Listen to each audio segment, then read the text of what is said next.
A gente vai lá em 2 Crônicas. 2 Crônicas 7:14. Se o meu povo, que se chama pelo meu nome, se humilhar e orar, e me buscar, e se converter dos seus maus caminhos, então eu ouvirei dos céus, perdoarei os seus pecados e sararei a sua terra. O 15. Estarão abertos meus olhos e atentos os meus ouvidos à oração que fizer neste lugar. Porque escolhi e santifiquei essa casa para que nela esteja meu nome perpetuamente. Nela estarão fixos meus olhos e o meu coração todos os dias. Agora vamos lá em Salmos 126. Diz assim a palavra do Senhor. Quando o Senhor restaurou a sorte de Sião, ficamos como quem sonha. Então a nossa boca se encheu de riso e a nossa língua de júbilo. Então entre as nações se dizia: grandes coisas o Senhor tem feito por nós. Só até aqui. Senhor, nós choramos mais uma vez. Senhor, te pedimos que o Senhor venha ministrar, ó Pai, aos corações desse lugar. Que o Senhor venha ministrar em nossos corações. Jesus, te peço que a palavra do Senhor venha cair numa terra boa, ó Pai, numa terra que dê frutos. Ó Pai, te oro para que o Senhor nos guie, ó Pai, por onde o Senhor quiser. Gente, esses versículos eles estão muito distantes um dos outros. Mas eu primeiro queria começar a falar sobre a profecia que foi feita por Salomão e depois eu vou lá para o livro de Salmos. Nesse versículo de 2 Crônicas, a gente começa a entender o que Deus falou através de Salomão.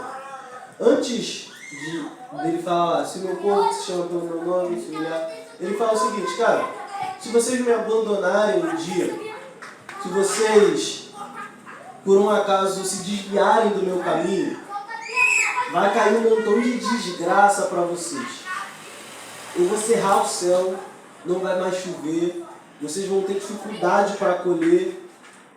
Eu vou espalhar vocês, eu vou espalhar todo o povo de Israel por todo mundo. E Deus só falando de desgraça. Mas tem uma hora que ele fala assim: mas se o meu povo, se o povo que se diz meu filho, se humilhar, clamar e se arrepender dos seus maus caminhos, eu ouvirei do céu e sararei a sua terra. E ele vai falando: poxa, eu vou fazer esse povo distante voltar de novo. Vou fazer com que chuvas caiam no tempo certo. Vou fazer com que vocês colham no tempo certo. Vou fazer com que vocês prosperem novamente. Ou seja, isso na minha vida tem um grande significado. Pois enquanto a gente vive uma vida de pecado, as coisas não acontecem. Enquanto a gente vive uma vida de erros, Deus, ele trata da gente de uma forma diferente. E quando a gente realmente resolve se humilhar, se arrepender dos nossos maus caminhos, Deus começa a tratar de uma forma diferente. O Wendel, né? É o Wendel, né? Wanderson. Isso. Teve um momento que o Wanderson estava cantando que ele falou alguma coisa. Eu vou lembrar. Deixa eu só... Ele falou que a presença faça... Alguma coisa assim, que sua presença faça... Lembro o verso Mas aí. tua presença arrasta a multidão. É, isso daí. Como que é esse verso aí? Mas tua presença... Não, antes disso. Obediência à tua palavra, te louvarei em grande comunhão. O meu sustento vem da tua parte, mas tua presença arrasta a multidão. Cara, quando a gente começa a ansiar pela presença de Deus, a gente começa a ansiar por coisas sobrenaturais. Quando a gente começa a buscar pelo Espírito Santo, a gente começa a buscar por coisas sobrenaturais. Porque o que é natural, a gente pode fazer. O que era mais fácil? Moisés abrir o mar ou tocar com o cajado? Não era mais fácil Moisés só tocar no mar com o cajado? E Moisés fez isso. Moisés tocou no mar com o cajado. E quem abriu o mar? Foi Moisés? Não, foi Deus. Então o que é possível para a gente fazer, a gente faz. O que é possível para a gente buscar, a gente busca. Mas Deus, ele é o cara do sobrenatural, sabe? E quando a gente lê isso, se o meu povo que se chama pelo meu nome se humilhar e buscar e se arrepender dos seus maus caminhos, eu o ouvirei do céu, isso me abre um leque muito grande. Porque eu perguntei, quando eu fui chamado para trazer uma palavra aqui, eu perguntei, cara, me fala mais sobre o culto. Me fala mais sobre como funciona ele, cara. É um culto feito com portas abertas e o intuito é evangelizar. Ora, se o intuito é evangelizar, a gente tem que começar a buscar por isso. A gente orou aqui por avivamento. E a gente tem buscado por isso. Porque é muito fácil a gente orar. Mas será que o nosso coração está nisso? Será que a gente está fazendo o possível para isso acontecer e deixando o impossível por Deus? Cara, essas comunidades que tem aqui, a Cajueiro, Congonha, Fasquinha, existem muitas igrejas. Existem várias igrejas. Mas sabe para mim qual é o maior problema? É que as igrejas, elas podiam se juntar. Mas não. A gente parece que entra numa competição de qual igreja é melhor. A gente podia fazer um culto com todas as igrejas. Mas não, a gente prefere ficar dentro das nossas casas, das nossas igrejas e deixar isso acontecer. O que eu queria deixar para vocês hoje é sobre isso. Cara, Deus deu um espírito de ousadia para a gente. Paulo mesmo, ele fala a Timóteo, pois o espírito que está em vocês não é de temor, mas sim de ousadia. Então vamos usar esse espírito de ousadia. Vamos usar esse espírito de ousadia para proclamar o Evangelho. Vamos usar esse espírito de ousadia para clamar ao Senhor. Porque aqui mesmo fala que se a gente clamar, Ele vai ouvir dos céus. Então, a gente tem acesso a isso. Mas só que o versículo não fala só sobre clamar. Ele fala, se o meu povo que se chama pelo meu nome se humilhar, clamar e se arrepender dos seus maus caminhos. Não é só a gente clamar, mas também tem uma série de atitudes que a gente tem que fazer. Então, a mensagem que eu tenho pra gente hoje, e isso é pra mim também, tá, gente? Porque eu sei o quanto eu tenho falhado nisso. Cara, que a gente saia dessa teoria. Quantos aqui fazem ou fizeram autoescola? Poucos, bem poucos. Na autoescola é o seguinte, a gente começa na aula teórica. 40 e poucas aulas na aula teórica. Muita aula. Aí, pensa num negócio chato. Mas a gente começa na aula teórica. E depois que a gente aprovar na aula teórica, a gente começa a a gente passa na prova teórica, tem que fazer a prova lá, passa na prova teórica, e depois a gente vai para a prova prática. Só que eu creio num tempo que a gente já passou desse tempo de teoria. Porque é muito bonito, é muito fácil a gente falar que a gente precisa evangelizar, mas o que nós, quanto servos de Deus, temos feito para que isso aconteça? É muito bom a gente buscar por um avivamento, mas em Atos, capítulo 2, diz como o avivamento aconteceu. Estavam todos reunidos no mesmo lugar. Jesus disse, fica aí até que do alto vocês sejam revestidos. E eles ficavam lá orando juntos, comendo juntos, orando, louvando juntos.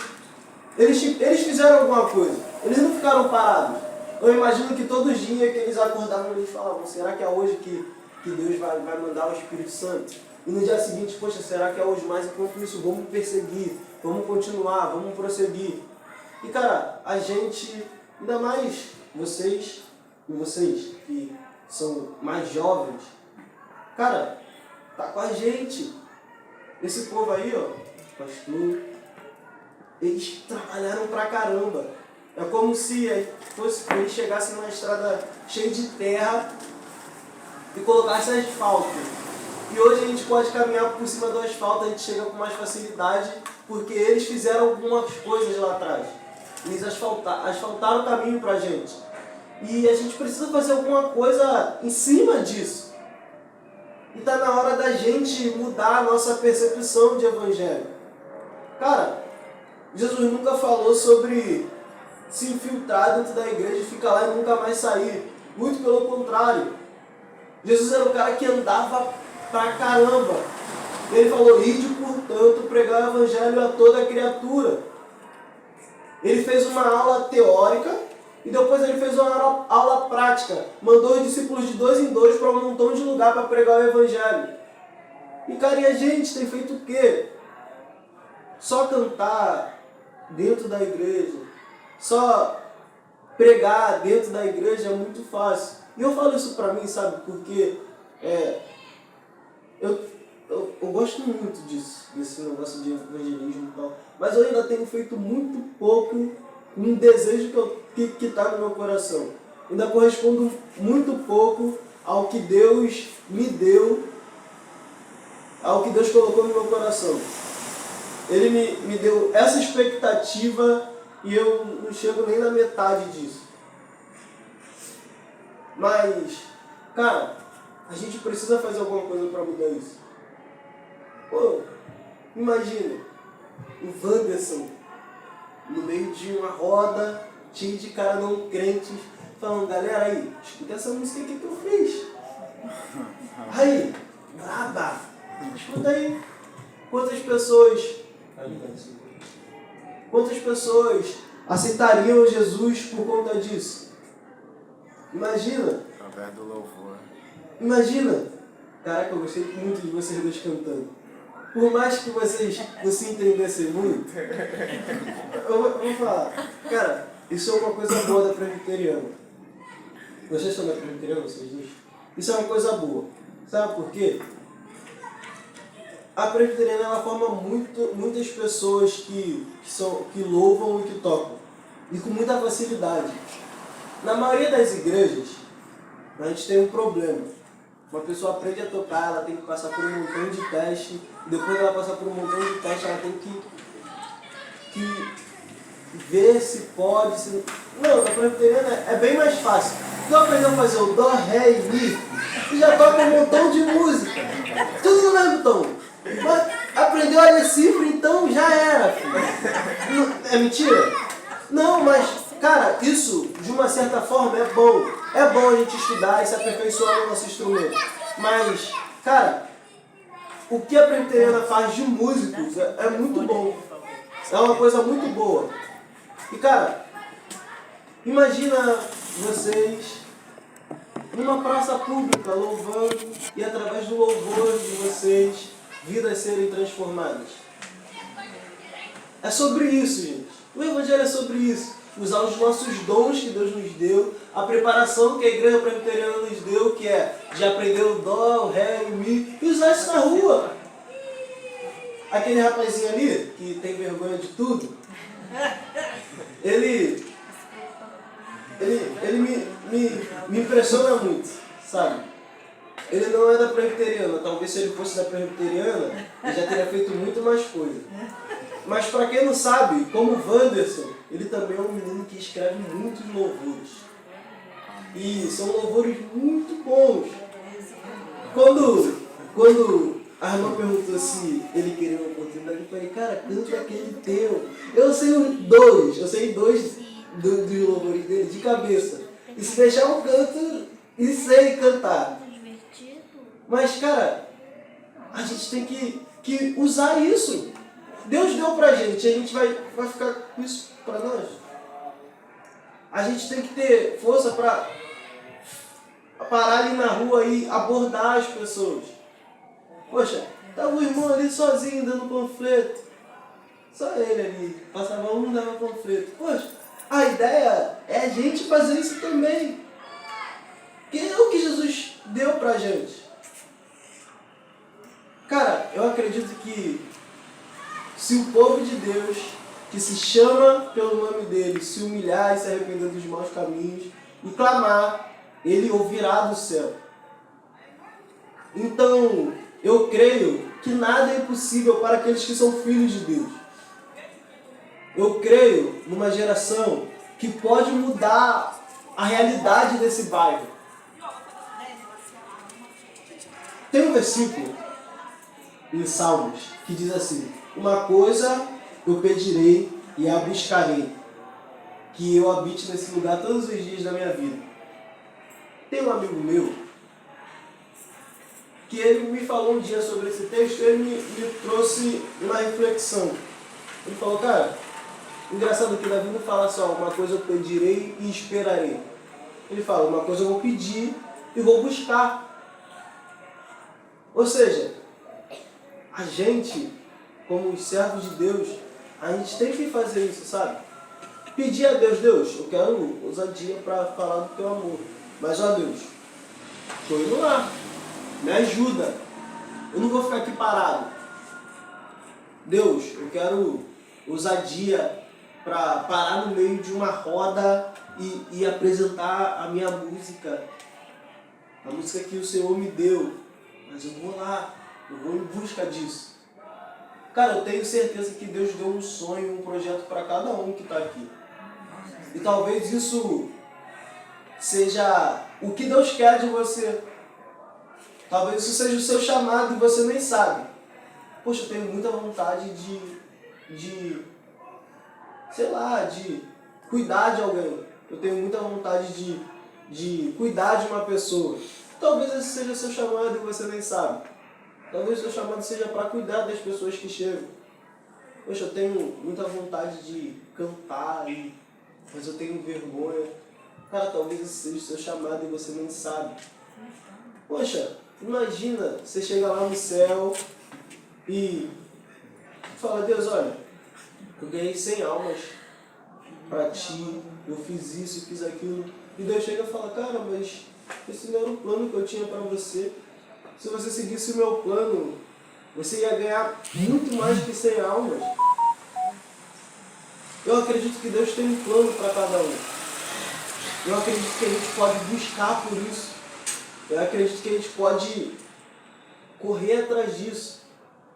Do que Deus quer pra gente. Poxa, varrer essas comunidades todas aí. Poxa, quantos amigos eu tenho em ensino. Quantas pessoas que cresceram comigo.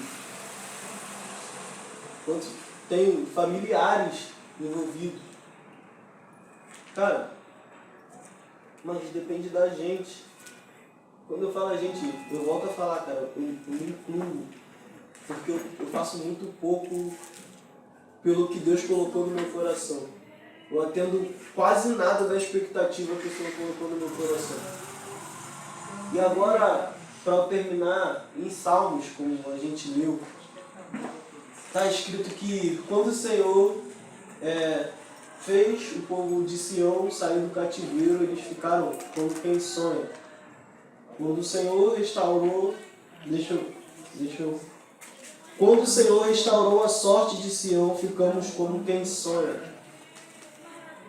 Por que eu acho que isso tem muito a ver? Porque quando a gente clama, o Senhor ouve dos céus. E quando o Senhor ouve dos céus e a gente se dispõe para isso, a gente atinge um lugar que nem a gente acredita, que nem a gente imagina. Realmente a gente fica como quem sonha. Eu tenho buscado muito viver conforme Deus quer para mim. Muito, gente. E esses dias, quando eu preguei lá na presbiteriana de colégio, foi um desses dias, sabe? Eu queria muito que isso acontecesse, porque foi a igreja que eu fui criado, sabe? A partir de lá que eu conheci os congressos, conheci a maioria das UPAs, a maioria das UMP, o CP também. E foi lá que eu fui criado, eu contei um pouquinho lá do quanto isso me ajudou. E isso era um sonho meu. E eu fiquei muito bobo quando eu recebi esse convite. Falei, cara, eu não acredito. Aí eu fui lá um dia antes, que o pessoal estava precisando de ajuda para montar a cabine de foto lá. Aí eu fui lá, ajudei eles, rodei a igreja toda, subi em todo lugar que tinha para entrar, eu entrei. E cara, que nostalgia. Aí no outro dia, no dia de pregar, eu cheguei um pouquinho mais cedo e tal, a gente estava conversando, eu entrei por trás, onde normalmente os músicos entravam para começar o culto. Eu, caraca, eu não acredito, eu tô aqui de novo. Mas cara, o que eu quero deixar para nossa reflexão é isso. Cara, a gente pode fazer coisas que nem a gente imagina que a gente possa. Porque não começa na nossa força, começa na força de Deus. Deus dá graça pra gente fazer. Deus dá força pra gente fazer. Mas a gente também tem que correr atrás disso, gente. A gente tem que correr por esse caminho. A gente tem que correr por essa direção. Tem pessoas lá fora que precisam da nossa ajuda.